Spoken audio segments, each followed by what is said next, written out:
Assalamualaikum semuanya, perkenalkan nama saya Rima Metika dari kelas 3C Akuntansi Manajerial. Di video kali ini saya akan membahas tentang sistem pengendalian dan pengujian substantif. Ada 4 topik pembahasan yang akan saya jelaskan. Yang pertama, pengertian pengujian pengendalian. 2. Sistem akuntansi dan pengendalian atas transaksi penjualan kredit. 3. Pengujian substantif saldo piutang dagang. 4. Sistem akuntansi pengeluaran kas dan prosedur pengendalian. Yang pertama, pengertian pengujian pengendalian adalah pengujian yang dilaksanakan terhadap rancangan dan pelaksanaan suatu kebijakan atau prosedur struktur pengendalian intern. Pengujian ini dilaksanakan oleh auditing untuk menilai efektivitas kebijakan atau prosedur pengendalian untuk mendeteksi dan mencegah salah saji material dalam suatu asersi laporan keuangan. Pengujian pengendalian merupakan prosedur audit yang dilaksanakan auditor untuk menentukan efektivitas rancangan dan operasi dari prosedur dan kebijakan struktur pengendalian intern. Terdapat 2 tipe pengujian dan pengendalian, yaitu 1. Concurrent test of control, yaitu pengujian pengendalian yang dilaksanakan oleh auditor seiring dengan prosedur untuk memperoleh pemahaman mengenai struktur pengendalian intern klien. 2. Pengujian pengendalian tambahan, yaitu pengujian yang dilaksanakan oleh auditor selama pekerjaan lapangan. Prosedur untuk melakukan pengujian pengendalian dibagi atas 4 bagian, yaitu 1. Pengajuan pertanyaan kepada karyawan klien. Auditor dapat menentukan pengendalian akses atas aktiva, dokumen, dan catatan akuntansi klien melalui pertanyaan kepada para karyawan klien. 2. Melakukan observasi terhadap karyawan klien dalam melaksanakan tugasnya. Auditor dapat melakukan observasi terutama terhadap pengendalian yang tidak menghasilkan jejak bukti. Beberapa jenis kegiatan pengendalian tidak meninggalkan jejak bukti. 3.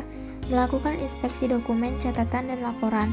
Auditor dapat melakukan inspeksi dokumen, catatan, dan laporan mengindikasikan dan meninggalkan bukti.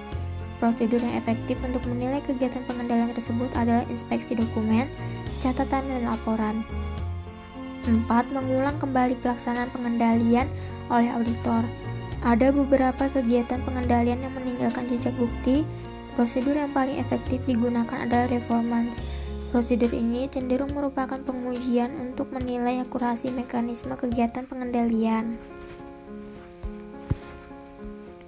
2. Sistem akuntansi dan transaksi penjualan kredit.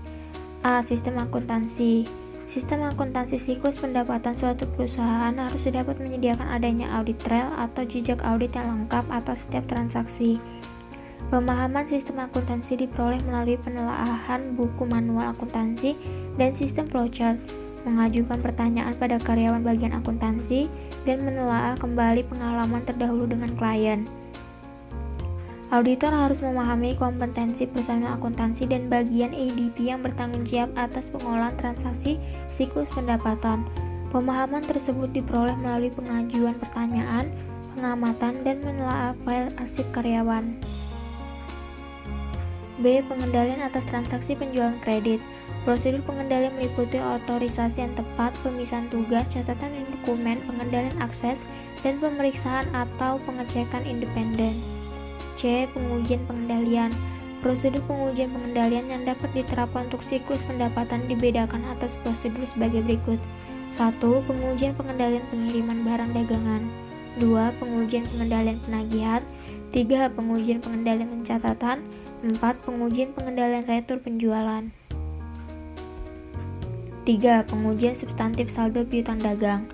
Dalam melaksanakan pengujian substantif piutang dagang, auditor terutama mengandalkan bukti yang diperoleh melalui konfirmasi yang diperoleh langsung dari pelanggan dan menelaah dokumentasi yang dilakukan dalam organisasi klien.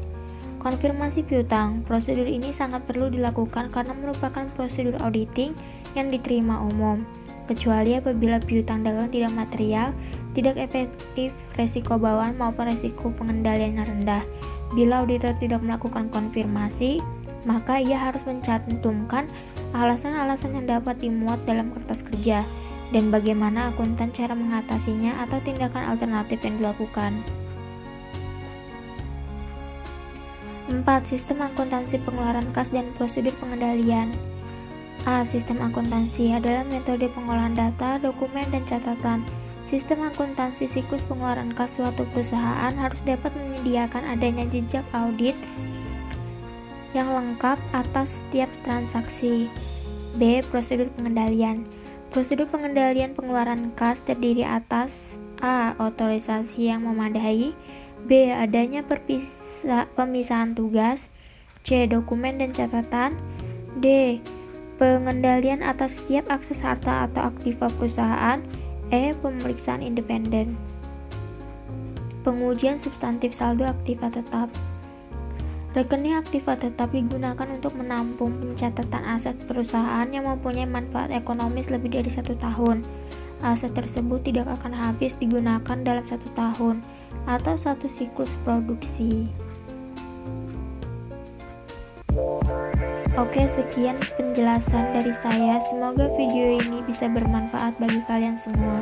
Thank you for watching this video and see you.